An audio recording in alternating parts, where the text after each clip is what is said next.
না, প্রথম থেকেই আমরা বলে এসেছিলাম, অভিজিতের পরিবার ভাইও বলে আসছিল যে এরা দোষী, কারণ প্রকাশ্য দিবালোকে হয়েছে।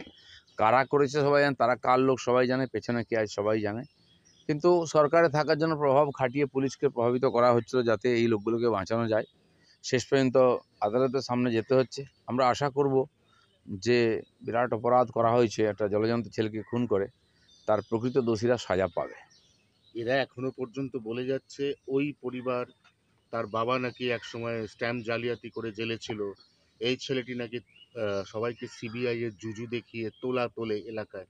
অর্থাৎ এখনো পর্যন্ত পরিবারের চরিত্র হননের একটা চেষ্টা চলছে, কালকে পর্যন্ত চলেছে। যখন ওই ছেলেটিকে হত্যা করা হলো তার আগে পর্যন্ত তার বিরুদ্ধে তো কোনো কেউ কমপ্লেন করেনি। তারা তো মৃৎশিল্পী ছিল, তারা কাজ করে খেটে খেত।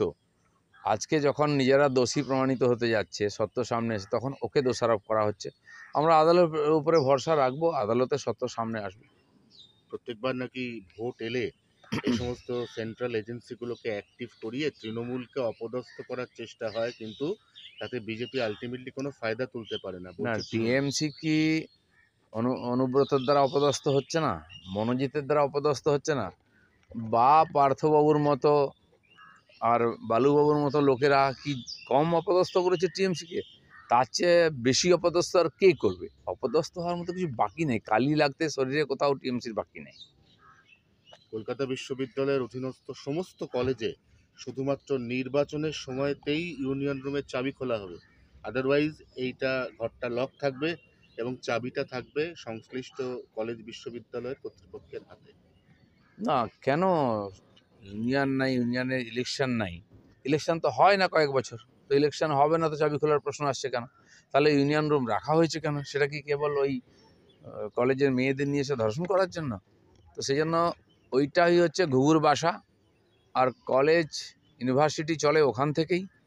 আর নেতারা ওইখানে তাদের যে সাগরেদদের পুষে রেখেছে, তাদের সমস্ত সুবিধা দিয়ে রেখেছেন মৌজ মস্তি করার ওই ইউনিয়ন রুমে। সেটা কোনোদিন বন্ধ হবে না। এটা কে দেখবে বন্ধ হয়েছে কি খোলা আছে? মমতা ব্যানার্জিকে আমরা দেখি কিছু একটা ঘটনা হলে উনি স্টেটমেন্ট দেয়, এটা চলবে না, এটা করতে দেবো না, তারপর আবার চলতে থাকে। তো এর উপরে কেউ ভরসা করে না। বিজেপির একটা ঘোষিত লাইন ছিল হিন্দু হিন্দু ভাই ভাই। এখানে অনেক ক্ষেত্রে দেখা যাচ্ছে যে মুর্শিদাবাদ থেকে শুরু করে মালদা সমস্ত জায়গাতে যত তাণ্ডব চলেছে, যত সংখ্যালঘু মা বোনেরা আক্রান্ত হয়েছে, সব ক্ষেত্রে একটা সম্প্রদায়ের বিরুদ্ধে অভিযোগ উঠে আসছে। কিন্তু কালকে নতুন রাজ্য সভাপতি পদের শপথ নিয়ে শ্রমিক ভট্টাচার্য বলেছেন যে মহরম এবং বিসর্জনের মিছিল একসাথে হবে, সংখ্যালঘুদের প্রতি আমার কোনো বিদ্বেষ নাই। দেখুন, ভারত হচ্ছে এমন একটা দেশ যেখানে সমস্ত ধর্মকে আমরা সম্মান দিই, তাই বিশ্বের সমস্ত ধর্ম এখানে এসে টিকে আছে। আর এটা ভারতবর্ষের যে বৈচিত্র্য, প্রাকৃতিক বৈচিত্র্যের সঙ্গে সাংস্কৃতিক বৈচিত্র্য আছে।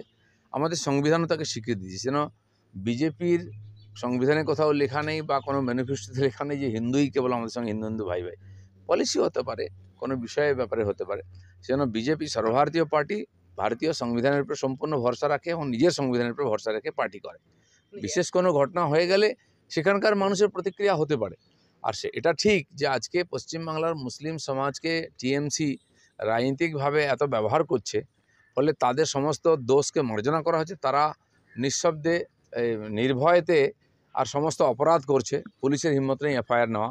সেজন্য এই ঘটনা বাড়ছে। এমনকি যে কসবা কলেজে যে মূল দোষী, সেও একটি মুসলিম ছেলে, সেই ধর্ষণ করেছে, প্রথম এফআইআর এটা এসছে। মনোজিতের নাম এসে, কিন্তু সে তার চেলা।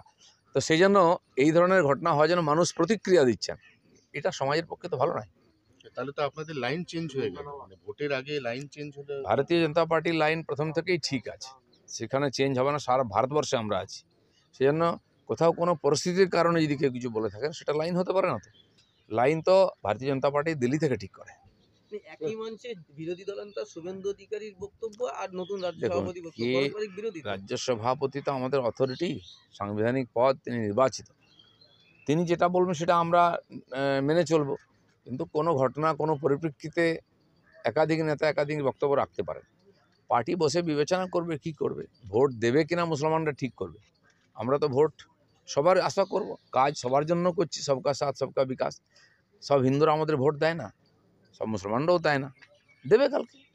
দাদা, আপনার রাজনৈতিক ভবিষ্যৎ তাহলে কি দাঁড়ালো? সেটা পার্টি ঠিক করবে। কার ভবিষ্যৎ কে ঠিক করতে পারে সে তো লেখা আছে ভগবানের খাতাতে। আপনি নিজে কি ক্যালকুলেট করছেন, মানে কোন দিকে যাচ্ছে ব্যাপারটা? আমাকে ভারতীয় জনতা পার্টি নিয়ে এসে তার জায়গা দিয়েছে পার্টিতে। আমি রাজনীতি করতে নিজের থেকে আসিনি, আমার সেটা কোনোদিন করিও নি। পার্টি চেয়েছে, আমি একজন কর্মী হিসাবে পার্টিতে এসেছি।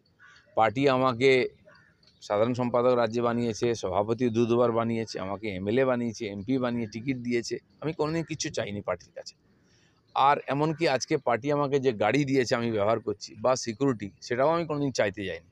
ঘটনা পরিপ্রেক্ষিতে পার্টির প্রয়োজন মনে হচ্ছে।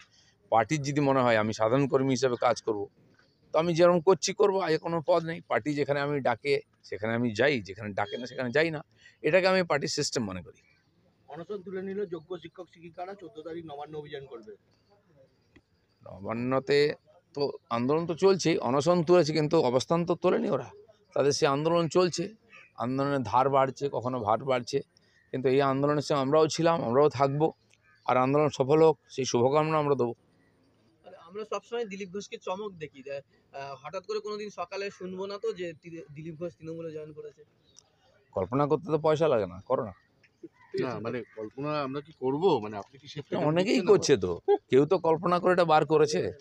এবং এই কল্পনা কি প্রতি মাসে 2 মাসে পাল্টে 21 তারিখ অবধি আবার ডেট দেওয়া হয়েছে। আগে অনেকগুলো তারিখ হয়ে গেছে, আবার 21 তারিখ, তারপরে আবার অন্য ফান্ডা শুরু হবে। তো কিছু তো মার্কেটে থাকতে হবে, কিছু লোক এই করে মার্কেটে থাকার চেষ্টা করে। দিলীপ ঘোষ তো মার্কেটে আছে। দাদা এখন তো আর সেই তিক্ততা নেই, আপনি তো জগন্নাথ মন্দির গেছেন, কুণাল অরূপ সবার সাথে আমার আপনার সঙ্গে বসে চা খাওয়াটাও না সেই তিক্ততা নয়। কোনাল রূপের সঙ্গে আমার আগে থেকে পরিচয় ছিল, এখনও আছে, আগামী দিনেও থাকবে। আমি রাজনীতি করি না করি, ওরা করুক না করুক, কে কোনো পার্টি থাকবে, তার সঙ্গে রাজনীতির সম্পর্ক দিলীপ ঘোষ এরকম ভাবে না।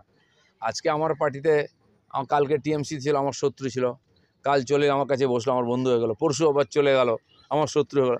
দিলীপ ঘোষের বন্ধুত্ব শত্রুতা এত হালকা নয়।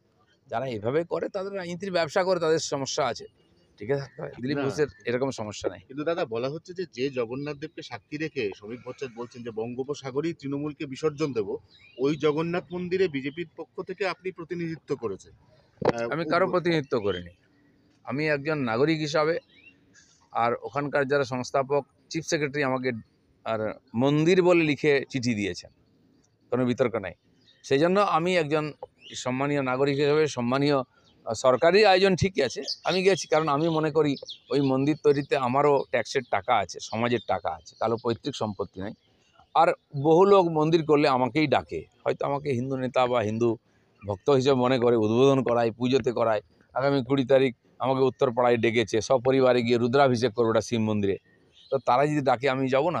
কোন পার্টির কে কী করতো, তার বাবা কি পার্টি করে, তার ছেলে কি করেছে, আগামী দিনে কী করে, ওই ভেবে আমি কারোর সঙ্গে বন্ধুত্ব করি না।